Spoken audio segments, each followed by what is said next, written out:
আসসালামু আলাইকুম। ওয়ালাইকুম আসসালাম। কি নাম তোমার? আবির। আচ্ছা, তোমার কিছু কথা বলবো, তুমি কি রাগ করবা? না। আচ্ছা, তুমি দেখো এতদিন যে ঘোরাঘুরি করলা বিভিন্ন জায়গায় বিভিন্ন স্যারের কাছে, বাংলা কি আসলে ভালো মতো পড়া হয়েছে? না। আচ্ছা, বাংলা কি তুমি প্লাস পাবা? না। আচ্ছা, তাহলে কিছু কথা বলি, সত্য বললে সত্য বলবা, মিথ্যা হলে মিথ্যা বলবা, রাগ করলা? না।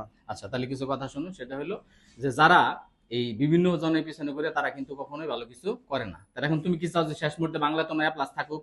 হ্যাঁ। আচ্ছা, তাহলে অনেক টাকা পয়সা খরচ করছো, অনেক স্যারের পিছনে গেছো, কিন্তু বাংলা তুমি ভালো করতে পারো নাই। হ্যাঁ। কথা কি সত্য না মিথ্যা? সত্য। রাগ করলা? না। আচ্ছা, এখন যদি আমি তোমার বলি যে ঘরে বসে তুমি মাত্র 1 মাসে বাংলার একটা ফুল কোর্স করতে পারবা, প্রথম পত্র দ্বিতীয় পত্র মাত্র 500 টাকায়। 500 টাকা যদি তোমার কাছে চাই, তুমি কি রাগ করবা? না। আচ্ছা, বিসমিল্লাহ বলে করে হাত দাও, বলো বিসমিল্লাহ, বিসমিল্লাহ। বলো সুবহানাল্লাহ। সুবহানাল্লাহ। আচ্ছা, টাকাটা বার করো। ঠিক আছে, হুম। টাকাটা দিলা, তুমি কি রাগ করলা? না। আচ্ছা, তাহলে পিছন দিকে না তাকায় আবার বলো বিসমিল্লাহ। বিসমিল্লাহ। একদম সোজা দিকে পিছন দিকে না তাকায় সামনের দিকে যাবা। ঠিক আছে? ওকে, পাইছি 500 আজকে মক্কেলে।